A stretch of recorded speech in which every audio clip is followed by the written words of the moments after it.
મને ઓફર આવી કે સૌથી અનકન્વેન્શનલ છે કે તમે અંજન મંડલ એને બ્લાઇન્ડ સ્કૂલથી અમે જાણતા હતા, તમે એની વહીવટ કરો. એ સંસ્થા એક નાનકડા બજેટથી શરૂ કરીને આજે કરોડો રૂપિયાના બજેટ ધરાવે છે. એના પૂરા શ્રેય ગુજરાતની પ્રજાને જાય છે.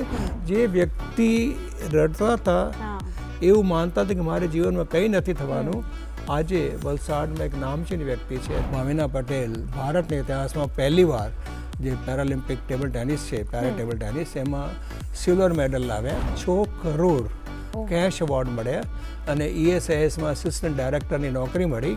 દરેક અંધ વ્યક્તિ કમ્પ્યુટરને એક્સેસ કરી શકે, લેપટોપ ઓપરેટ કરી શકે, મોબાઈલ પર બહુ એફિશિયન્ટ કામ કરી શકે, એ માટે અમે લોકો ટ્રેનિંગ આપીએ છીએ. ગુડ મોર્નિંગ મિત્રો, કેમ છો? મજામાં ને? આપનું સ્વાગત છે અમારા આજના કાર્યક્રમ ગુડ મોર્નિંગ ગુજરાતમાં. મિત્રો, આપણી આસપાસ ઘણા બધા એવા લોકો હોય કે જે પોતાના સપના પૂરા કરવા માટે દિવસ રાત મહેનત કરતા હોય છે, પરંતુ સામે પક્ષે કેટલાક લોકો એવા પણ હોય કે જે બીજાના સપના પૂરા કરવા માટે અથવા તો બીજાના જીવનમાં પ્રકાશ પથરાય એ માટે સતત પ્રયત્ન કરતા હોય છે. આજે આપણા જે ગેસ્ટ છે ને, એ પણ આવું જ કંઈક કરી રહ્યા છે. IIMમાંથી બિઝનેસ મેનેજમેન્ટ કરી હવે પોતાની સ્કિલ થકી અન્ય લોકોના જીવનમાં પ્રકાશ પાથરી રહ્યા છે. તો આવો મળીએ આપણા આજના અતિથિ કે જેઓ અંધજન મંડળના જનરલ સેક્રેટરી છે, એવા ભૂષણ પૂનાનીને. નમસ્કાર સર, તમારું સ્વાગત છે અમારા આ કાર્યક્રમમાં. My pleasure. તો સર, કેમ છો તમે? મજામાં? મજામાં, થેન્ક યુ. અને કેવો છે તમારો દિવસ? શરૂઆત ક્યાંથી કરી તમે દિવસની?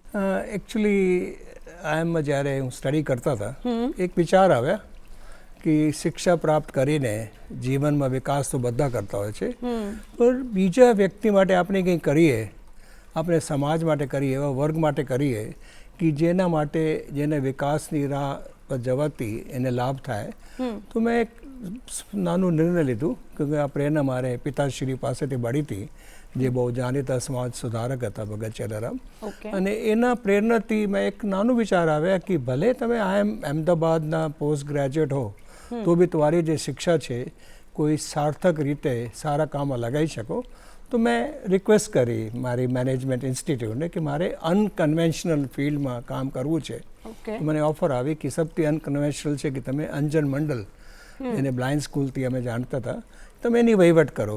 મેં સર સ્વીકાર કર્યા અને લાગ્યું કે આપણે ટ્રાય કરીએ કે આપણા પાસે ડિગ્રીઓ છે, શિક્ષા છે, કોઈ ફેર નથી પડતા, થોડા ટાઈમ જોઈએ શું કરી શકીએ.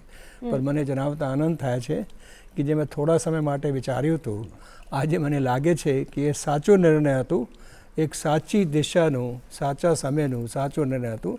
અને મને બહુ ગર્વ છે કે આજે સંસ્થા, જે નાનકડી સ્કૂલ હતી, આજે દેશની દિવ્યાંગતા ક્ષેત્રની મહાનતમ સંસ્થા છે. એથી મને બહુ આનંદ થાય છે. ઓકે, તો તમે અંધજન મંડળથી કેટલા વર્ષો સાથે સંકળાયેલા છો, અંધજન મંડળ સાથે, અને તમને કેવા કેવા ચેન્જ તમે કર્યા છે ત્યાં જોડાયા પછી? એકચ્યુઅલી એક દિવસ હોય છે પૂરા વર્ષમાં, 14 સપ્ટેમ્બર, જેને all India flag day for the blind કહેવાય છે. જે દિવસે અમે પૂરે કન્ટ્રીમાં આ ફિલ્ડ માટે કામ કરતા હોય છે. મેં આ દિવસે 1979માં જોઈન કર્યા. અને જોઈન કરીને અમે લોકો પહેલાં વિચાર્યા કે કોઈ બી સંસ્થાને વિકાસ કરવો હોય તો એક ટીમ જોઈએ છે. કોઈ એકલા વ્યક્તિ કંઈ કામ ન કરી શકે, તમારે એક બહુ સરસ સોલિડ ટીમ જોઈએ છે. અમે પહેલાંથી એક ટીમ બનાવવા લાગ્યા. અમારી સાથે બહુ મેનેજમેન્ટ ગ્રેજ્યુએટ નંદિની રાવલ, મીરાબેન શાહ, વિમલ થવાની, એમ કરીને બધા લોકો જોડાતા ગયા. અને અમે લોકો ટીમને પહેલાં ડેવલપ કરી, પછી ટીમને પૂરે વિશ્વમાં સારામાં સારી સંસ્થાઓમાં મોકલીને એ લોકોને ફર્ધર ટ્રેનિંગ અપાવી, તાકી we should have the best people. તો એથી આજે અંજન મંડળની જે બહુ સોલિડ ટીમ છે. પછી અમે વિચાર્યા કે આપણે નવા એરિયામાં કામ કરવું છે, આપણે ચાલુચીલું કામ નથી કરવું. અમે લોકો એક સામુદાયિક આધારિત પુનર્વાસ યોજના લઈ આવ્યા, જેમાં અમે લોકો વ્યક્તિના ઘરે જઈને એને પુનર્વાસની સેવા આપીએ છીએ અને ઘરે ગંગા લઈ જઈએ છીએ. અને આ બહુ સફળ થયા. એ જ પ્રોજેક્ટમાં લગભગ 5 લાખ લોકોને અમે લોકો દેશ અને વિદેશમાં કવર કર્યા. પછી ત્યારે અમે લોકો ટેકનોલોજી તરફ જઈ રહ્યા છીએ. અમે લોકો સ્કૂલ ઓફ ફિઝિયોથેરાપી શરૂ કરી, અમે લોકો રેકોર્ડિંગ સ્ટુડિયો સ્ટાર્ટ કર્યા અને એવી ઘણી નવી નવી પ્રવૃત્તિઓ લઈ આવ્યા કે જેમાં અમે લોકો એક્સપેન્ડ કરતા ગયા. પહેલાં પ્રવૃત્તિ એક્સપેન્ડ કરી, પછી અમે લોકો એરિયા વાઇઝ એક્સપેન્ડ કર્યા. આજે મને જણાવતા ગર્વ થાય છે કે સંસ્થાના 18 કેમ્પસીસ છે પૂરે ગુજરાતમાં, 20 જેવા વિઝન સેન્ટર છે, 32 જેવા ડે કેર સેન્ટર છે. આ બધું મળીને એક સંસ્થાને ગુજરાતના દરેક ગામડા સુધી પહોંચી શકે અને રાજસ્થાનના જોધપુર સુધી પહોંચી શકે એ માટે અમે લોકો વ્યાપ કરી શક્યા છીએ. ઓકે, તો આ જે આટલા બધા સેન્ટર્સ છે અહીંયા સુધી પહોંચ્યા તમે, તો એ પહોંચવામાં કેવા કેવા ચેલેન્જીસ તમે ફેસ કર્યા છે? અને સેકન્ડ થિંગ કે હવે એવું છે કે તમે દિવ્યાંગ લોકો જોડે કામ કરી રહ્યા હતા, તો સૌથી પહેલાં તો તમારે એમને સમજવા પડે, એમના અંદર કઈ એબિલિટી છે, કઈ ડિસએબિલિટી છે એને સમજવું પડે. તો એ તમે શરૂઆતના દિવસોમાં કેવી રીતે ટેકલ કર્યું? શું પ્રોબ્લેમ્સ આવતા હતા તમને? સૌથી પહેલાં કોઈ બી સંસ્થાને વિકાસ કરવો હોય તો આર્થિક સપોર્ટ તો જોઈએ છે. અમે લોકો સૌથી પહેલાં ફંડ રેઝિંગનું કાર્ય શરૂ કર્યા અને મને જણાવતા ગર્વ થાય છે કે ગુજરાતની પ્રજા એક દાનવીર પ્રજા છે. ગુજરાતના વ્યક્તિ વિશ્વના ગમે તે ખૂણામાં રહેતા હોય, ગુજરાત એને હૈયામાં છે અને અમે લોકો જે એની એક દાનની ભાવના છે ને, બીજાને મદદ કરવાની ભાવના છે, એના અમે લોકો સદુપયોગ કરીને લોકોને સુધી પહોંચ્યા. એને વિનંતી કરી કે અમે લોકો આગળ વધવા માંગીએ છીએ, અમે લોકો વધારે દિવ્યાંગજનોને કવર કરવા માંગીએ છીએ, આપના સહાય જોઈએ છે, આપની સપોર્ટ જોઈએ છે. મને જણાવતા આનંદ થાય છે કે સંસ્થા એક નાનકડા બજેટથી શરૂ કરીને આજે કરોડો રૂપિયાના બજેટ ધરાવે છે. એના પૂરા શ્રેય ગુજરાતની પ્રજાને જાય છે. પછી અમને અમારા સંસ્થાના સદનસીબ કે એવા સ્ટાફ મળ્યા, એવા લોકો મળ્યા કે જે વેલ ક્વોલિફાઈડ હતા, વેલ મોટિવેટેડ હતા, વેલ એક્સપિરિયન્સ હતા અને બીજે જે ટ્રેનિંગ લઈ આવ્યા અને એ આજે મને જણાવતા ગર્વ થાય છે કે એમાંથી એક વ્યક્તિ બી સંસ્થા છોડીને ગયા નથી. અમારે ત્યાં સ્ટાફ ટર્નઓવર છે જ નહીં અને જે બી ગયા છે કોઈ કારણથી આજે બી સંસ્થાને મદદ કરે છે. અને ત્રીજી ચેલેન્જ હતી કે અમે લોકો સંસ્થાના વ્યાપ કઈ દિશામાં કરીએ. તો અમારા જે સ્થાપક હતા ડૉક્ટર જગદીશ પટેલ, એની ચર્ચા કરીને અમે લોકો નેત્રહીનતાની સાથે સાથે બીજા વિકલાંગને કવર કરવા લાગ્યા અને જેટલી વિકલાંગતાઓ છે, 21 વિકલાંગતાઓ છે, અમે બધા માટે કામ કરવા લાગ્યા. અને સેકન્ડ, ખાલી એના પુનર્વાસ નહીં, એના મેડિકલ ઇન્ટરવેન્શનથી લઈને, પુનર્વાસથી લઈને એના સામૂહિક વિકાસ સુધી, આપણે રોજગાર સુધી જઈએ. અમે લોકો એક કન્ટિન્યુમ બનાવ્યા કે દિવ્યાંગજનને જેટલી સેવાઓ જોઈએ છે, જે પ્રકારના દિવ્યાંગ હોય બધી સેવા સંસ્થા આપવી જોઈએ અને આ કરવાથી અમે લોકો બહુ ઝડપથી વિકાસ પામી શક્યા. ઓકે, તો આ તમે વાત કરી કે તમને લોકોનો સપોર્ટ મળ્યો, જે લોકો દિવ્યાંગોને ટ્રેનિંગ આપી શકે અથવા તો કંઈક હેલ્પ કરી શકે.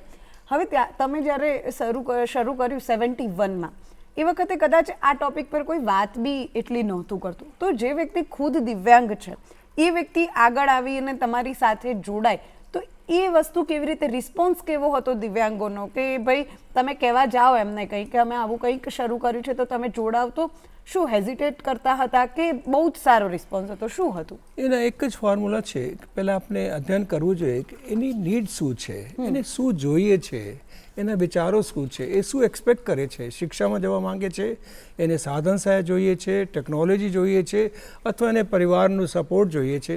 જ્યારે વ્યક્તિને અમે લોકો એના એનાલિસિસ કરીએ અને જોઈએ કે એને શું જોઈએ, આ બધું પૂરા પાડીએ તો વ્યક્તિ સહજ તૈયાર થઈ જતો હોય છે. આપણે આપણા વિચારો થોપવા નથી માંગતા, અમે એને પૂછવા માંગીએ છીએ કે તમારે શું જોઈએ છે, શું કરવાથી તમારે જીવનમાં વિકાસ થઈ શકે. એ કરવાથી અમે જે ઇન્ડિવિજ્યુઅલ એજ્યુકેશન પ્લાન બનાવીએ છીએ એમાંથી દરેક વ્યક્તિ એના વાતાવરણ, એના પરિવાર, એની બેકગ્રાઉન્ડ, એ બધાના સામૂહિક અધ્યયન કરીને અમે જે યોજના બનાવીએ છીએ એના કારણે ઇન્વોલ્વ થાય છે. અને સેકન્ડ અગત્યના મુદ્દા છે, આપણે ફક્ત વ્યક્તિ નહીં, વ્યક્તિના પરિવાર સુધી જઈએ છીએ, એના મા બાપ સુધી જઈએ છીએ, એને ઇન્વોલ્વ કરીએ છીએ. પૂરા જે સમુદાય છે, એ આજુબાજુના લોકો છે એની સાથે જે સંકળાયેલા છે, અમે એના વિકાસ કરીએ છીએ, એને સ્વીકાર્ય કરીએ છીએ, એને અમે લોકો આ કાર્યમાં ઇન્વોલ્વ કરીએ છીએ. આ કરવાથી એક સામૂહિક પ્રયાસથી લોકો જોડાય છે. પ્લસ સરકારની સવલતો શું છે, સરકારની સપોર્ટ ક્યાં મળે છે, કેવી રીતે મળે છે, એને શું સરકાર આપી શકે, એ બધા એને અમે લોકો સગવડ પૂરી પાડવા માટે પ્રયાસ કરીએ છીએ અને સરકારને કન્વિન્સ કરીએ છીએ કે આ લોકોને શું જોઈએ છે, આ તમારે કેવી રીતે આપવું જોઈએ. જ્યારે અમે લોકો સરકાર, સમાજ, સમુદાય, વ્યક્તિ, પરિવાર અને સહયોગી સંસ્થાઓને સાથે લઈ આવીએ છીએ તો એ સામૂહિક પ્રયાસથી આપણે બધું કાર્ય કરી શકીએ છીએ. ઓકે, તો હવે એવો કોઈ કિસ્સો અથવા તો એવું કોઈ એક વ્યક્તિ જેમણે તમને ઇન્સ્પાયર કર્યા હોય થ્રુ આઉટ ધ જર્ની, અથવા તો કોઈ એવું દિવ્યાંગ વ્યક્તિ હોય કે જેનું જુનૂન જોઈને અથવા તો જેના અંદર આપણે સ્પિરિટ કહીએ ને કે કંઈક કરી લેવું છે, એવા કોઈ કિસ્સા તમારા ધ્યાનમાં આવ્યા હોય તો જે દર્શકોને પ્રેરણા આપી શકે? એવા તો બહુ કિસ્સાઓ છે, જે કિસ્સા બહુ પ્રેરણાદાયક છે ભાવિના પટેલનું છે. ભાવિના પટેલ એક વ્હીલચેરમાં જીવન વ્યતીત કરતી વડનગરની બાલિકા ITIમાં કોર્સ કરવા માટે અહીં આવીને ત્યાંના સ્કૂલમાં ભણીને, તો એને નાનકડી શરૂઆત કરી. એક ટેબલ ટેનિસ અમે શરૂઆત કરી, તો એક ટેબલ ટેનિસ પર ધીમે ધીમે રમતા હતા. પછી એ બેંગ્લોરમાં એને ટ્રેનિંગ લીધી, પછી એ સ્ટેટ લેવલ ટુર્નામેન્ટમાં રમ્યા, નેશનલમાં રમ્યા, અને પછી એને બહુ સંઘર્ષ કર્યા. સંસ્થાએ બહુ સપોર્ટ કરી, એને ઘણા દેશોમાં મોકલ્યા એને ટુર્નામેન્ટ માટે, એના રેટિંગ માટે. મને જણાવતા ગર્વ થાય છે કે જાપાન પેરાલિમ્પિકમાં ભાવિના પટેલ ભારતના ઇતિહાસમાં પહેલીવાર જે પેરાલિમ્પિક ટેબલ ટેનિસ છે, પેરા ટેબલ ટેનિસ, એમાં સિલ્વર મેડલ લાવ્યા. અને આપણા માટે ઇતિહાસ હતું. એટલી મોટી ઘટના હતી કે જે મને મેડલ મળ્યા, માનનીય શ્રી સત્કારયોગ શ્રી નરેન્દ્ર મોદીએ ઇમિડિયેટલી ફોન કર્યા કે ભાવિના, હું તો મને બહુ ગર્વ છે કે તમે મારા ગામની છો અને આવું તમે કરી બતાવ્યા છે. અને આનંદની વાત છે કે એને લગભગ 6 કરોડ કેશ એવોર્ડ મળ્યા અને ESISમાં આસિસ્ટન્ટ ડાયરેક્ટરની નોકરી મળી. જ્યારે હું તમારી સાથે વાત કરી રહ્યા છું, આજે એ વિશ્વની એની કેટેગરીની નંબર 1 પ્લેયર છે. વાહ, રાઈટ. તો હવે તમે પહોંચો કે ભાવિના અહીંયા સુધી પહોંચી ગયા, રાઈટ? તો એમની લાઈફમાં શું પ્રોબ્લેમ્સ વધારે આવે? લાઈક કેવું હોય કે એક અંગ ભગવાનને ના આપી હોય તો કદાચ બીજી સેન્સ એમને વધારે આપી હોય, રાઈટ? તો તમે કેવી રીતે દિવ્યાંગ લોકોને મૂલવો છો, અથવા તો કેવી રીતે એમનું ઓબ્ઝર્વેશન કરો છો? એમની સ્પેશિયાલિટી શું હોય છે? પહેલાં તો વ્યક્તિએ પોતાની વિકલાંગતા સ્વીકાર કરવી પડે. જ્યાં સુધી વ્યક્તિ વિકલાંગતા સ્વીકાર નહીં કરે, આગળ વધવું શક્ય નથી થતું. પછી એમાં આત્મવિશ્વાસ, એમાં જે દૃઢ નિશ્ચય એ લાવવું પડે. પછી એની જે વિકલાંગતા છે, વિકલાંગની સાથે સાથે એની જે એબિલિટી છે, જે કાર્ય કરી શકશે, જે કાર્ય કરવામાં સક્ષમ છે, આપણે એ કાર્ય પર વધારે ભાર મૂકવો જોઈએ. આપણે એની વિકલાંગતાને દૂર નથી કરી શકતા, પણ એની વિકલાંગતા વચ્ચે નહીં આવે એવું પ્રકારનું કાર્ય તો કરાવી શકીએ છીએ. દાખલા લઈએ, ભાવિનાની વાત થઈ કે વ્હીલચેરમાં છે, પણ ટેબલ ટેનિસ તો આપણે બોડી અપર બોડી પર પ્લે કરવાના છે. એ માટે એની વિકલાંગતા વચ્ચે નથી આવતી, એના રૂલ થોડા અલગ હોય છે. એ માટે જે વ્યક્તિની એબિલિટી છે એને સ્વીકાર કરી. અને થર્ડ, અત્યારે આ જમાના ટેકનોલોજીના જમાના છે, નવી નીતિના જમાના છે, તો એને જે નવી સાધન સહાય છે, નવી ટેકનોલોજી છે, નવી અસિસ્ટિવ ડિવાઇસીસ છે, એ બધું આપીને એને આપી તેના વિકાસ વધારે સારું થાય છે. ઓકે, તો અત્યારે તમે ટેકનોલોજીની વાત કરી, ડિવાઇસની વાત કરી, તો અત્યારે એવા કયા કયા ડિવાઇસીસ છે અવેલેબલ જે દિવ્યાંગ લોકો હોય, કોઈ પણ પ્રકારની દિવ્યાંગતા ધરાવતા હોય, એમને હેલ્પ કરી શકે? બહુ સારા ક્વેશ્ચન છે કે તારે જે ટેકનોલોજી છે એક લેવલર છે. આજે દાખલા આપું કે આ 30 વર્ષ પહેલાં કમ્પ્યુટર, મોબાઈલ, લેપટોપ એક બ્લાઇન્ડ વ્યક્તિ માટે યુઝલેસ હતા. એને એક્સેસ ના કરી શકે. આજે એ જ વસ્તુ જે એના માટે અછૂત હતી, આજે એના જોબનું સૌથી મોટું સાધન છે. અત્યારે અમે લોકો નવા software, NVDA software, JAWS for window software અને ડિજિટલ ટેકનોલોજીના ઉપયોગથી દરેક અંત વ્યક્તિ કમ્પ્યુટરને એક્સેસ કરી શકે, લેપટોપ ઓપરેટ કરી શકે, મોબાઈલ પર બહુ એફિશિયન્ટ કામ કરી શકે. એ માટે અમે લોકો ટ્રેનિંગ આપીએ છીએ. અને મને જણાવતા આનંદ થાય છે કે આવતા વર્ષોમાં એ કમ્પ્યુટરના ઉપયોગથી એક્ઝામ આપશે, કમ્પ્યુટરના ઉપયોગથી પ્રોગ્રામિંગ કરશે. આજે TCS, ઇન્ફોસિસ, વિપ્રોમાં બહુ મોટી સંખ્યામાં નેતની વ્યક્તિઓ એઝ કમ્પ્યુટર પ્રોગ્રામર કામ કરી રહ્યા છે. આજે જે હાઈએસ્ટ નંબર ઓફ જોબ આવી રહી છે, બેંકમાં હોય કે રેલવેમાં હોય, કે ત્યાં એક કમ્પ્યુટર બેઝ જોબ છે, અને એ લોકો ખાલી એને એક સોફ્ટવેર આપવાથી, સેમ કમ્પ્યુટર છે, કોઈ ચેન્જ નથી, એ જ કમ્પ્યુટરમાં સોફ્ટવેર આપવાથી એ વ્યક્તિ એને એક્સેસ કરી શકે છે. હમણાં નવા ચશ્મા આવી ગયા છે, સ્માર્ટ ગ્લાસીસ, અને એ ચશ્માથી એ સ્કેન કરી શકે, મટીરિયલ સ્કેન કરીને ગમે તે ભાષામાં રીડ કરી શકે છે. સામે ઓબ્સ્ટેકલ છે એ એને ખ્યાલ આવી જાય, સામે કોણ વ્યક્તિ બેઠા છે એની ડિસ્ક્રિપ્શન આવી જાય, અને જે વ્યક્તિના ફોટો સેવ કરેલું હોય તેનું નામ બી આવી જાય. તો આ જે AI બેઝ ટેકનોલોજી છે એ ટેકનોલોજી એ લોકોની movement, mobility, confidence, job profile, job opportunity અને જીવનમાં આગળ વધવાનું જે એક તક મળી છે એ ખરેખર સરાહનીય છે. ઓકે, હવે તમે વોકેશનલ રિહેબિલિટેશન એનો પણ કોર્સ કર્યો છે, રાઈટ? ઇઝરાયલથી કર્યો છે, તો એ શું છે અને એ કેમ કર્યો તમે? એકચ્યુઅલી જેમ આપણી પહેલાં વાત થઈ, મેં મેનેજમેન્ટમાંથી પોસ્ટ ગ્રેજ્યુએટ કર્યા હતા, પછી લોની ડિગ્રી બી મેળવી.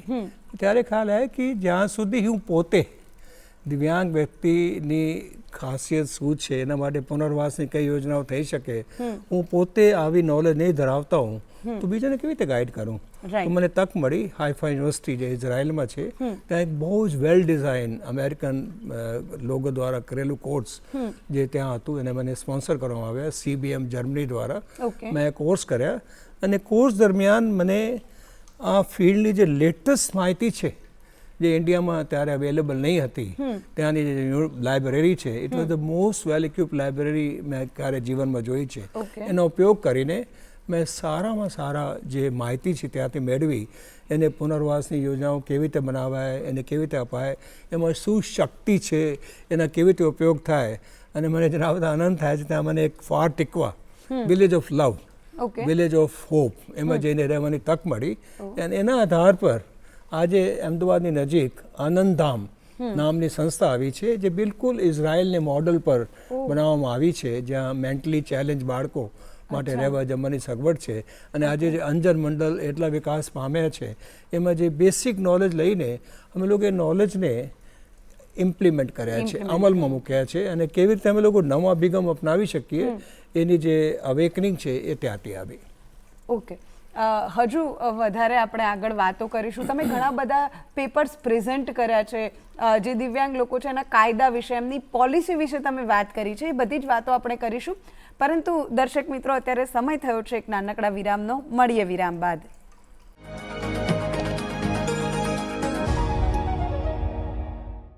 વિરામ બાદ આપનું સ્વાગત છે દર્શક મિત્રો. હવે આપણે ભૂષણભાઈ સાથે તો ઘણી બધી વાત કરી, પરંતુ ભૂષણભાઈ જેવા જ ઘણા બધા લોકો છે જે અન્ય લોકોના જીવનમાં પ્રકાશ પાથરવાનો પ્રયત્ન કરી રહ્યા છે, અથવા તો એમનું જીવન કઈ રીતે સરળ બને એવો પ્રયત્ન કરી રહ્યા છે. તો અત્યારે આપણે બીજા એક વ્યક્તિની વાત કરીશું કે જેમણે એવું ઇનોવેશન કર્યું છે કે જેનાથી કલર બ્લાઇન્ડ જે લોકો હોય છે એમની મુશ્કેલીઓ ઓછી થાય. સુરતની Sardar Vallabhbhai national institute of technology દ્વારા એક ઇનોવેશન કરવામાં આવ્યું છે જેનાથી કલર બ્લાઇન્ડ લોકો જે હોય છે એ કલર ઓળખી શકે. તો આવો જાણીએ કે કેવી રીતે આ જે ઇનોવેશન છે અથવા તો આ જે ડિવાઇસ છે એ કામ કરે છે. કલર વિઝન ડેફિશિયન્સી વિશ્વભરમાં લગભગ 8% પુરુષો અને 0.4% સ્ત્રીઓ આ સમસ્યાથી પીડાય છે, જેના કારણે મુખ્યત્વે લાલ, પીળો અને લીલા જેવા રંગોને અલગ પાડવાનું મુશ્કેલ બને છે. ત્યારે સાક્ષી પદ્મવાર દ્વારા કલર બ્લાઇન્ડ સમસ્યાથી પીડાતા 4 થી 5 લોકો પર 6 મહિના સુધી સંશોધન કરવામાં આવ્યું છે. તેને રાષ્ટ્રીય સ્તરે પણ માન્યતા મળી છે. कलर ब्लाइंडनेस एक ऐसी बीमारी है जिसमें कलर ब्लाइंड जो लोग होते हैं उनको दो कलर में डिफ्रेंशिएट करने में मुश्किल होती है. मोस्टली ये रेड और ग्रीन कलर में डिफ्रेंशिएट नहीं कर पाते हैं. तो इनके लिए एक ऐसा एल्गोरिदम डेवलप किया हमने ताकि अभी इन कलर ब्लाइंडनेस का जो रीज़न है वो है कि हमारा जो आँखों में रेटिना होता है उस पर कलर डिटेक्ट करने के लिए स्पेशल सेल्स होते हैं जिसको बोलते हैं कोन सेल्स. इनमें कलर ब्लाइंड लोगों में कोन सेल्स की डेफिशिएंसी होती है, मतलब वो कम संख्या में रहते हैं कोन सेल्स. तो हम नेचुरली उनका जो कलर स्पेक्ट्रम है उसको तो चेंज नहीं कर सकते. तो इसलिए हमने एक ऐसा एल्गोरिदम डेवलप किया ताकि हम इमेजेस को रीकलर कर पाए. हमने IEEE कॉन्फ्रेंस में प्रेजेंट किया था जिसका नाम था ऑटकॉन. OP जिंदल यूनिवर्सिटी छत्तीसगढ़ ने ये कंडक्ट किया था और उसमें 440 पार्टिसिपेंट्स थे. उसमें से 35 बेस्ट पेपर्स चुने गए थे, उनमें से एक बेस्ट पेपर मेरा भी था. इस एल्गोरिथम के द्वारा हम उनको दुनिया और रंगीन दिखाना चाह रहे हैं. इसका एक बहुत बड़ा एग्जाम्पल है कि हमारा ट्रैफिक लाइट्स होती है जहाँ हमारे पास रेड, ग्रीन और येलो कलर होता है, तो वो लोग उसको नहीं देख पाते. तो हम कुछ इस तरह का फ्यूचर एस्पेक्ट ये है इसका कि इसको हम एक ऐसा डिवाइस बना सकते हैं या स्क्रीन में ये एल्गोरिथम, जो भी हमारी स्क्रीन बेस्ड सिस्टम है वहाँ पे एक एल्गोरिथम को ये यूज किया जा सकता है सो दैट उनको और ज़्यादा जो है कलर कॉन्ट्रास्ट दिख सके, so that they can easily identify these 3 colors. આ તકનીક રંગ અંધતાના કારણે સંઘર્ષ કરતા લાખો લોકોના રોજિંદા જીવનને સરળ બનાવવામાં કારગર સાબિત થશે. પણ આ તકનીક કામ કેવી રીતે કરે છે? जनरेटिव एडवर्सरियल नेटवर्क्स की ज़रूरत इसलिए पड़ी क्योंकि अभी तक जो काम किया हुआ है उसमें कंप्यूटेशन टाइम बहुत ज़्यादा लगता है कंप्यूटेशन करने में. तो हमने ऐसा किया कि कैन को, जनरेटिव एडवर्सरियल नेटवर्क्स को, कुछ ओरिजिनल इमेजेस और कुछ रिकलर्ड इमेजेस पर ऐसे ट्रेन किया ताकि वो जनरेटेड इमेज जो जनरेट कर रहा है वो इमेज वो अच्छे से रिकलर्ड हो. इसका यूज़ ये है कि रियल टाइम एप्लीकेशंस में हम यूज़ कर सकते हैं, जैसे कि स्मार्ट क्लासेस. तो ये जनरेटिव एडवर्सरियल नेटवर्क का मॉडल अगर हम वहाँ पर इंस्टॉल करें तो रियल टाइम में बहुत कम कंप्यूटेशन टाइम के साथ हमें इमेजेस रिकलर करके दे सकता है. हमने जनरेटिव एडवर्सरियल नेटवर्क का उपयोग करके एक ऐसी टेक्निक बनाई है जो इमेज को ऑटोमेटिक रिकलर करके कलर ब्लाइंडेड पीपल के लिए उसको उस इमेज को थोड़ा स्पष्ट देखने में उन्हें हेल्प करती है. अगर एग्जाम्पल हम लें तो जैसे कि एक फल की तस्वीर में अगर पका हुआ केला है तो वो केवल वही पीला नहीं दिखेगा, उसके आसपास का जो थोड़ा सा वातावरण है वहाँ पे हल्का हरा रंग भी आपको शेड भी दिखाई देगा. कलर ब्लाइंडनेस कोई कमी नहीं है, बस एक अलग तरह की दृष्टि है. और हमारी टीम का मिशन ये है कि हम टेक्नोलॉजी के माध्यम से लोगों का जीवन आसान बना पाए. વર્લ્ડ હેલ્થ ઓર્ગેનાઇઝેશન મુજબ ભારતમાં હાલમાં લગભગ 1.5 કરોડ 1,50,00,000 અંધ લોકો છે, તેમજ 13.5 કરોડ લોકો એક કે બીજા કારણથી આંશિક રીતે અંધ છે.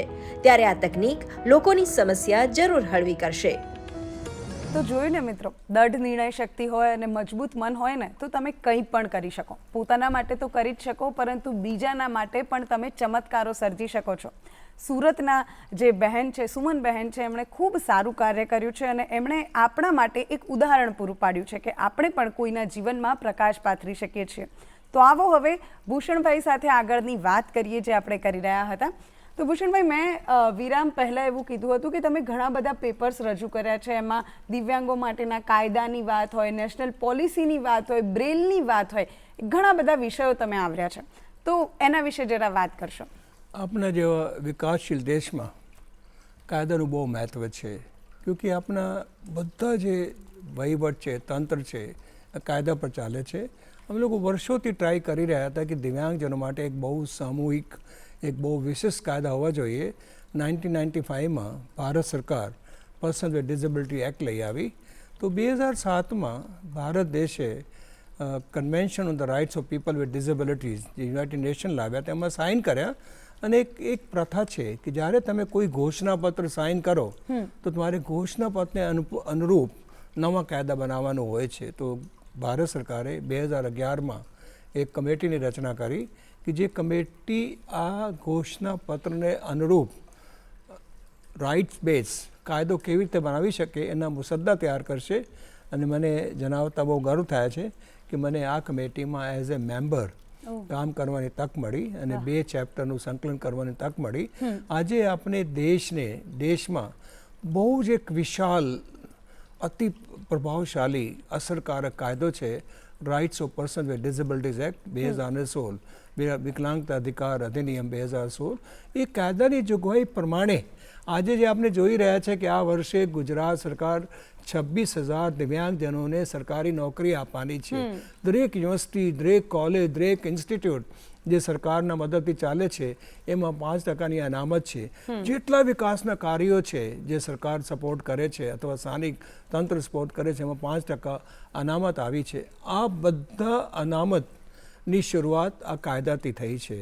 પણ આનંદની વાત એ છે કાયદાઓ તો પહેલાં બી બનતા હતા, પણ કાયદાઓ બનીને અમલમાં નહીં આવતા હતા. આ પહેલી વાર છે કે આ કાયદા બન્યા પછી બહુ અસરકારક રીતે અમલમાં આવી રહ્યા છે. આજે તમે છાપામાં દરરોજ જોતા છો, જે બી કોઈ જોબની જાહેરાત આવે છે એમાં સ્પષ્ટ હોય છે કે આટલી પોસ્ટ દિવ્યાંગજનો માટે અનામત છે, એમાં ફક્ત ને ફક્ત દિવ્યાંગજનોને લેવામાં આવશે. આ તો ખતી સરકારની વાત. ઇવન કોર્પોરેટમાં ઘણી કંપનીઓ અત્યારે દિવ્યાંગજનોને લેતી થઈ ગઈ છે. ખાસ કરીને અમેરિકા કનેક્ટેડ કંપનીઓ છે એ લોકો દિવ્યાંગજનોને તક આપે છે અને ત્યારે કંપનીઓ એવી ઓડિટ કરાવે છે કે અમે કઈ કઈ જગ્યા કયા વિકલાંગને લઈ શકીએ, પછી એ વિકલાંગ લે છે. એમાં બહુ સરસ પ્રભાવશાળી કાર્ય થાય. અને અગત્યની વાત એ છે કે આજે દિવ્યાંગજનો કાયદા હોવાથી, નવી પોલિસી હોવાથી અત્યારે દરેક શિક્ષણ સંસ્થામાં જોડાઈ શકે છે.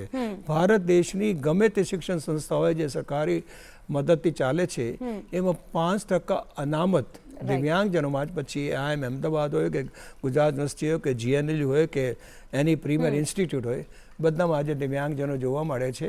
બહુ સરસ કાર્ય કરી રહ્યા છે. આ કરવાથી પૂરા જે અભિગમ છે એ બહુ એક આપણે ઇન્ક્લુઝિવ ડેવલપમેન્ટ, સંમિલિત વિકાસ તરફ જઈ રહ્યા છે.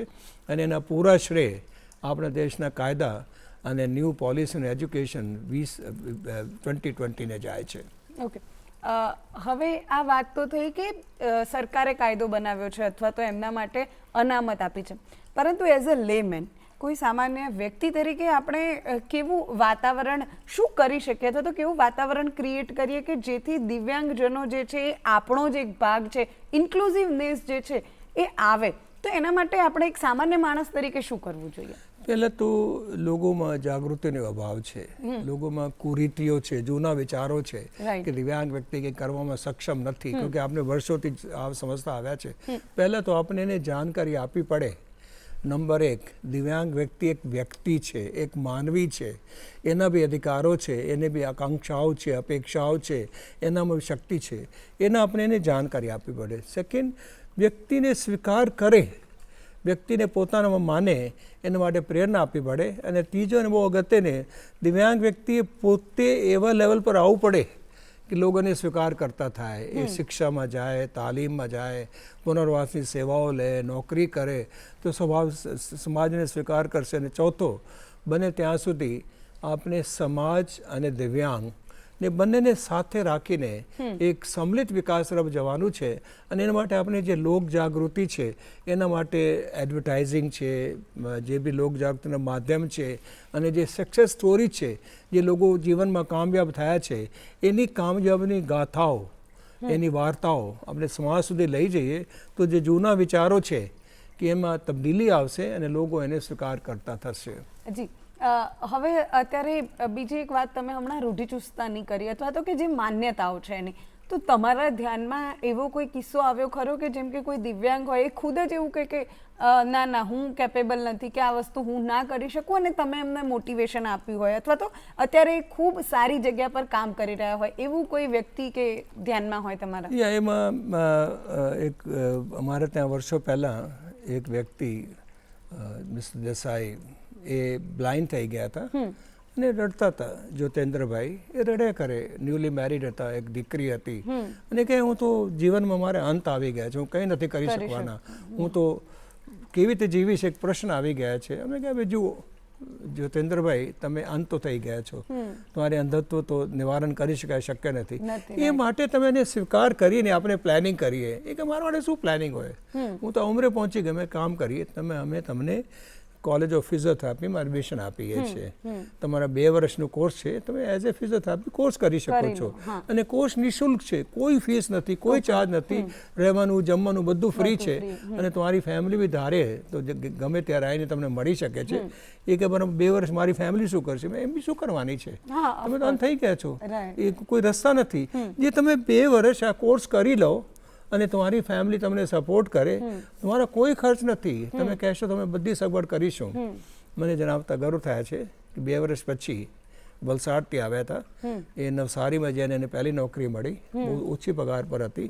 પછી એને પોતાની રિદ્ધિ સિદ્ધિ ક્લિનિક શરૂ કરી, જે વલસાડમાં એક ટોપની ક્લિનિક છે, ત્યાં આપણે જવું હોય તો અપોઇન્ટમેન્ટ લેવી પડે.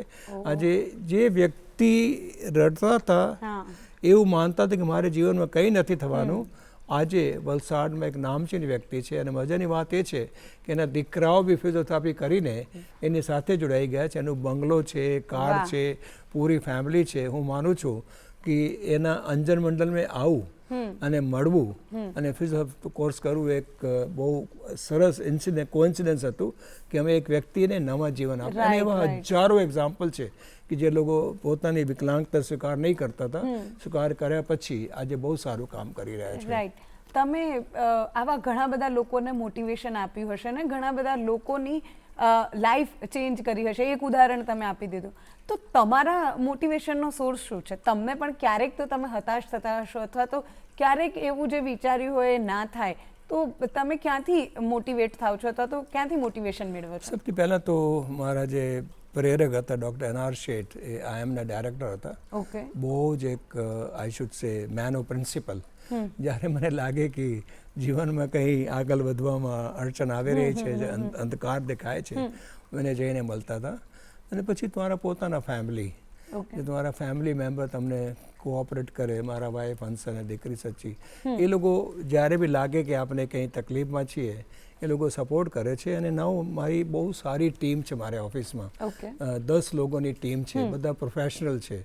જ્યારે લાગે કે આપણે કંઈ અટકી ગયા છે, અમે લોકો બેસીને એક સાથે સામૂહિક ચર્ચા કરીએ છીએ. જ્યારે 10 લોકો સાથે કામ કરે ને, સાથે વિચાર કરે, તો હલ નીકળી આવે છે. રાઈટ. અને પછી અમુક બુક્સ એવા છે કે તમે વારંવાર જઈને એને વાંચવાથી તમને ધાર્મિક બુક હોય, ગુરબાની હોય, જે ગીતા હોય, એને તમે અધ્યયન કરવાથી તમને ઘણા આન્સર્સ ઓટોમેટિકલી મળી જતા હોય છે. તો આ તો તમે ધાર્મિક બુક્સની વાત કરી, તો એના સિવાય તમને વાંચનનો શોખ ખરો, અથવા તો વાંચો છો જો તમે, તો કયા પ્રકારના બુક્સ વાંચો છો? એકચ્યુઅલી હું પહેલાં જે એબ્સ્ટ્રેક્ટ બુક્સ છે, ઓકે, કે જે જીવનમાં થોડા અલગથી જીવનમાં પ્રકાશ પાડે છે, જે વ્યક્તિને અલગ દિશા જોવાનું મળે છે, એ વાંચતા હતા. પણ થોડા સમયથી મેં મારો શોખ બદલીને હું સોશિયલ મીડિયા પર ગયા છું.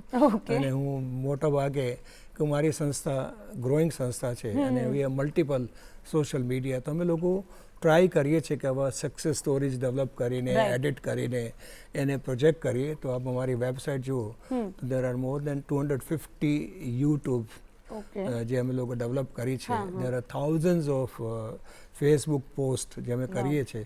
તો it tax us lot of time. તો અમે લોકો for example vision in dark છે, જે મારા એક યુનિક પ્રોજેક્ટ છે, એના એવરી ડે આવતા વિઝિટરના અમે કમેન્ટ્સ લઈએ છીએ અને એને અપલોડ કરીએ છીએ. તો અત્યારે જેટલું મને ટાઈમ મળે છે ફ્રોમ માય બિઝી શેડ્યુલ, હું એ સોશિયલ મીડિયાને કેવી રીતે અમે લોકો અપગ્રેડ કરીએ અને વધારે લોકોને પહોંચી શકીએ. બિકોઝ અમે લોકો પહેલાં જે વાત થઈ એની થિંકિંગ બદલવા માંગીએ છીએ. ખાલી લેક્ચર આપણને થિંકિંગ ના બદલાય. તમારે એને સ્ટાર્ટ આપવું પડે, તમારે એને વિઝ્યુઅલ આપવા પડે, તમારે એને સ્ટોરીઝ આપવી પડે.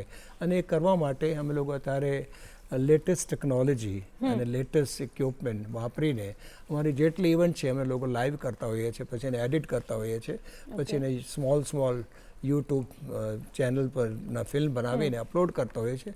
And that's playing a wonderful role. Right. તો વિઝન ઇન ધ ડાર્કમાં આપણે પછી આવીએ. પહેલાં મારે તમને પૂછવું છે કે તમે જો તમારા સજેસ્ટ કરવાની હોય કોઈને બુક વાંચવા માટે, તો તમે કઈ બુક કરો સજેસ્ટ? એકચ્યુઅલી સોમરસેટ મામનું પૂરા સિરીઝ છે, before the tea party. Okay. Rabindranath ટેગોરની જે બુક્સ છે તે બહુ પ્રેરણાદાયક છે. Lost child, they are very very good. And then of course autobiography of Mahatma Gandhi આજે બી એક સાર્થક છે, એનાથી બહુ પ્રેરણા મળે છે. તો all these books are a good source of inspiration. Okay.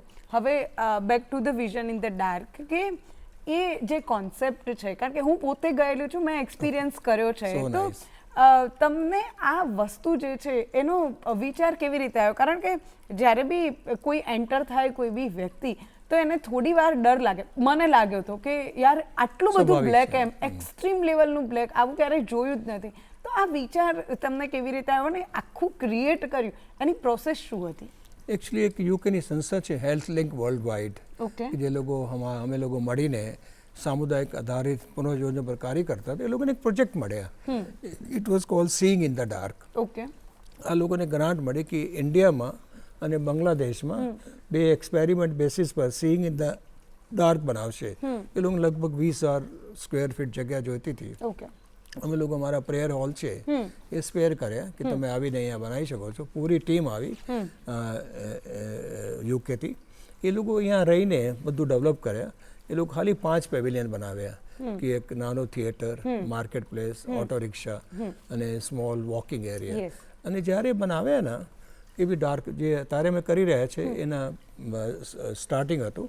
અને જે મેં બનાવ્યા પબ્લિકનો જબરદસ્ત રિસ્પોન્સ આવ્યા. જે લોકો અંદર જાય કોઈ રડી પડે, એને અલગ અહેસાસ થાય, તો બધા કહે કે ભાઈ આ તો પરમનન્ટ હોવું જોઈએ. અમે લોકોને એટલી બધી મીડિયામાં બહુ સરસ કવરેજ આવ્યા. બધા કીધું કે આ વસ્તુ તો પરમનન્ટ કરવી જોઈએ. Right. પણ પ્રશ્ન હતું કે એટલું મોટી જગ્યા અને એટલું મોટા ધન બનાવવા માટે ક્યાંથી આવે. પછી અમે લોકો ફોર્ચ્યુનેટલી અહેમદાબાદ યંગ સોસાયટીના સહયોગથી બિલ્ડિંગ નંબર 8 બનાવી રહ્યા હતા. અમે લોકો ડિસાઇડ કર્યા કે એના પૂરા બેસમેન્ટ અમે વિઝન ડાર્ક માટે ડેડિકેટ કરીએ છીએ. તો એ પૂરા બેસમેન્ટ જે 1500 સ્ક્વેર યાર્ડ જગ્યા છે એ અમે લોકો ડેડિકેટ કરી અને અમે લોકો એક પછી એક પેવેલિયન બનાવતા ગયા. અને મને જણાવતા બહુ આનંદ થાય છે કે દરેક પેવેલિયન ગુજરાતની કલ્ચર પ્રમાણે છે. Yes. મને તમે એન્ટર કરો પહેલા ભગવાનના ભગવાન દર્શન આવે, થાય. yes. તમે બધા ભગવાન દેવી દેવતાઓના દર્શન થાય એને તમે અંધકારમાં ઓળખવું પડે. Yes. પછી તમને ગુજરાતના ગામડા આવે એમાં તમારે બેનિયન ટ્રી અને બાંસરી વાદક, પનિહારી, કુવા અને ગૌ માતા, બેલગાડી બધું આવે. પછી સૌરાષ્ટ્રનું ગામડું આવે. Right. પછી તમારે માતાજીના દર્શન આવે. દર્શન પછી મહાપુરુષો આવે. પછી ગાર્ડન આવે. હમણાં તારે ઝૂ એડ કર્યા છે. પછી અમે લોકો થિયેટર આવે, રેસ્ટોરન્ટ આવે. તો એમ કરીને પૂરી સિક્વન્સ છે અને એના હેતુ એક જ છે કે અમે વ્યક્તિને એક અહેસાસ આપવા માંગીએ છીએ કે અંધત્વ લાગે છે ડ્રામનું છે પણ તો બી તમે અંધત્વ સાથે બધું મેનેજ કરી શકો છો. ખાલી તમારે કઈ રીતે મેનેજ કરવું, કઈ ઇન્દ્રિયોનું ઉપયોગ કરવું. જે બીજી ઇન્દ્રિયો છે, માનો કે તમારે જોઈ શકતા નથી, સાંભળી શકો છો, સ્મેલ કરી શકો છો, બોલી શકો છો, કાનેસ્થેટિક સેન્સ ઉપયોગ કરી શકો છો. એ માટે તમે જે બીજી ઇન્દ્રિયોનો ઉપયોગ કરો તો તમારી નેત્રહીનતાને તમે વિન ઓવર કરી શકો છો. અને થર્ડ, લોકોને ખબર પડે કે નેત્રહીનતા ખાલી કેવું સહેલું છે પણ અંધકારને તમે 1 કલાક માટે સહન નથી કરી શકતા.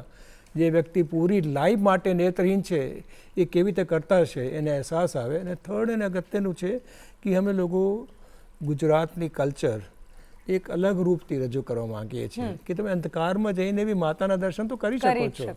તમે બાંસરી વાદકને તો મળી શકો છો. તમને ખબર પડે કે જે લોકો અત્યારે અર્બન એરિયામાં રહેતા હોય છે, ગામડે નથી ગયા, એને જોવાનું મળે. અને ફોર્થ, અત્યારે અમે લોકો ટેકનોલોજીનો ઉપયોગ કરી રહ્યા છીએ. દરેક જગ્યાએ અમે લોકો સેન્સર બેઝ ટેકનોલોજી લઈ આવ્યા છે કે તમે ત્યાં ઊભા થાઓ તો ત્યાં વાતાવરણમાં શું છે ઓટોમેટિકલી જે ભાષામાં આપણે જોઈએ આપ સાંભળી શકશો અને રેકોર્ડ કરી શકશો. અને પ્લસ તમે જે અંદર મૂવ કરી રહ્યા છો એ અમે લોકો કેમેરાથી બહાર મોનિટર કરીએ છીએ. પછી આપણે બતાવીએ છીએ કે અંધકારમાં આપ કેમ ડગુબગુ થતા હતા, કેમ તમે લેક ઓફ કોન્ફિડન્સ હતું, કેમ તમે ભટકાઈ જતા હતા. તમને ખબર પડે કે અંધકાર એટલે શું. અને એમાંથી બહુ સરસ રિસ્પોન્સ આવી રહ્યા છે. ખાસ કરી યંગ લોકો જે MBBS કરી રહ્યા છે, નર્સિંગ કરી રહ્યા છે, એ લોકો જ્યારે આવે છે એ લોકોની આંખો ખોલી જાય છે. પછી પરિવાર સાથે બી આવે છે. અને અત્યારે અમે લોકો આપણે જણાવવાનું કે એઝ એ મ્યુઝિયમ એને માન્યતા મળી છે, મ્યુઝિયમ ઓફ અહેમદાબાદ. પ્લસ એમાં લોકોએ ટચ મ્યુઝિયમ લઈ સ્પર્શ મ્યુઝિયમ બનાવ્યા છે. બહુ સરસ કોન્સેપ્ટ છે કે માનો કે તમારે નેત્રહીન વ્યક્તિને તાજમહેલ શું છે એ તમે ઓડિયોથી કહી શકો પણ એને તમે એક્ઝેક્ટ વર્ણન ના કરી શકો કે ના મિનારા કેવા છે, ના ગુંબજ કેવા છે. તો અમે લોકો જેટલા મોન્યુમેન્ટ છે પૂરે દેશના એને અમે લોકો હ્યુમન હાઇટમાં શ્રિંક કર્યા છે. એ 6 ફૂટની હાઇટ સુધી બધે બનાવ્યા છે. તો કોઈ બી નેત્રહીન વ્યક્તિ છે દરેક મોન્યુમેન્ટને સ્પર્શ કરીને બધું જોઈ શકે. It's exact replica. અને લેટેસ્ટ છે જે અમને બહુ ગર્વ છે કીર્તિ તોરણ અમે લોકો હમણાં એડ કર્યા છે અને બહુ બ્યુટીફુલ છે. અને એ લોકો સાઇટેડ લોકોનો બી ખ્યાલ આવે છે કે અમારે બ્લાઇન્ડ વ્યક્તિને એક્સપ્લેન કરવું હોય તો એને સ્પર્શથી કરવું પડે. ત્યાં બી ટેકનોલોજી છે, બ્રેલ છે, ઓડિયો છે. અને મજાની વાત એ છે સિડની સાઈડની જાલી લોકો જોવે છે તો લોકો દૂરથી સમજી શકતા નથી કે એમાં જે ટ્રી ઓફ લાઈફ જીવનનું જે વૃક્ષ છે એ કેવી રીતે ડેવલપ કર્યા છે. અમે જે બનાવ્યા છે તમે એને સ્પર્શથી પૂરા અન્ડરસ્ટેન્ડ કરી શકો છો કે આનું કોન્સેપ્ટ શું હતું, એ શું કન્વે કરવા માંગીએ છીએ. ઘણા લોકો જો આવે છે પ્લસ અમે લોકો અમારે જે હીરો છે જગદીશ બ્રેલ, ભદ્ર સત્ય, Arvind Lalbhai, Louis Braille, Helen Keller, એના અમે લોકો અલગ મ્યુઝિયમ બનાવ્યા છે. એને ઓડિયો વિડીયો ફિલ્મ સાથે, ફોટોગ્રાફ સાથે. અને અમને ગર્વ થાય છે કે અમે ટેકનોલોજી મ્યુઝિયમ એડ કર્યા છે. વર્લ્ડની જે લેટેસ્ટ ટેકનોલોજી છે જે આજે અવેલેબલ છે આપ એક જ જગ્યા જોઈ શકો છો. નાઇસ. હવે ઘણી બધી વાતો તમારી સાથે કરવી છે પરંતુ સમયની મર્યાદા છે આપણી પાસે.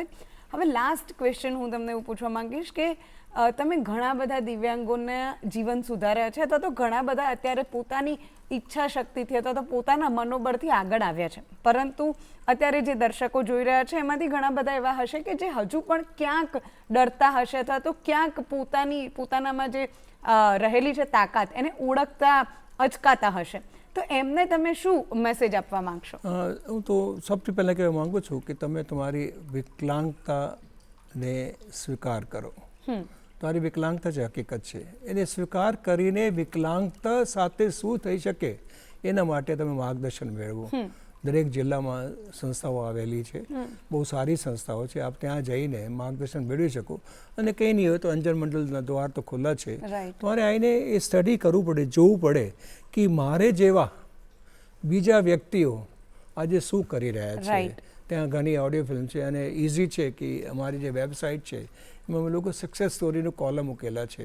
જેટલા સક્સેસફુલ વ્યક્તિઓ છે એનામાં અમે લોકો સ્ટોરી લખેલી છે, વિડીયો ફિલ્મ બનાવેલી છે.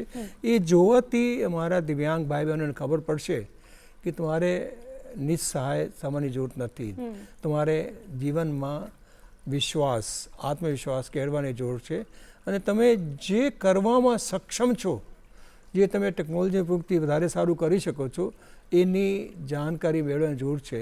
નંબર 2, ભારત સરકારની, ગુજરાત સરકારની ઘણી યોજનાઓ છે કે જેમાં આપણને સહાય મળે છે, સપોર્ટ મળે છે, આપને માર્ગદર્શન મળે છે, એ આપણે મેળવી જોઈએ આપણા માટે છે. અને ત્રીજો, તમે તમારા પરિવાર, ફક્ત તમારું પોતાનું થિંકિંગ નહીં, તમે તમારા પરિવારને સાથે લઈને આવો.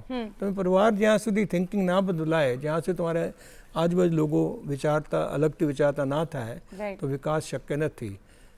આત્મવિશ્વાસ, જાણકારી, ટેકનોલોજી અને પરિવારને સાથે રાખીને ચાલવાનું, એથી આપણને જે પ્રેરણા મળશે, તમે એનો ઉપયોગ કરીને જીવનમાં ઘણા ઉદાહરણ સંસ્થાઓ તમને મળશે કે જે લોકો બિલકુલ હતાશ હતા, જીવનથી હારી ગયા હતા, આજે બહુ સરસ કામ કરે છે, રોલ મોડલ છે દેશ માટે.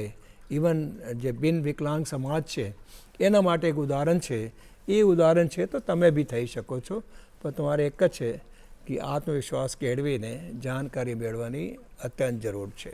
જી, ખૂબ ખૂબ આભાર ભૂષણ સર તમારો. અને કદાચ તમે આ જે મેસેજ આપ્યો છે ને એ માત્ર દિવ્યાંગ લોકોને નહીં પરંતુ બધા જ લોકોને જરૂર છે, કારણ કે ઘણા બધા લોકો પોતાની જાતને અંડર એસ્ટિમેટ કરતા હોય છે. અને મને આશા છે કે આપણા જે દર્શકો છે એમને પણ આજે ખૂબ સારી પ્રેરણા મળી હશે અને કદાચ એ પોતાના અંદર રહેલું જે મક્કમ મનોબળ છે અથવા તો પોતાના અંદર રહેલી જે ઈચ્છા શક્તિ છે એને થોડી વધારે દૃઢ કરશે, થોડી વધારે મજબૂત કરશે અને પોતાના સપનાઓ સાકાર કરવા માટે મચી પડશે.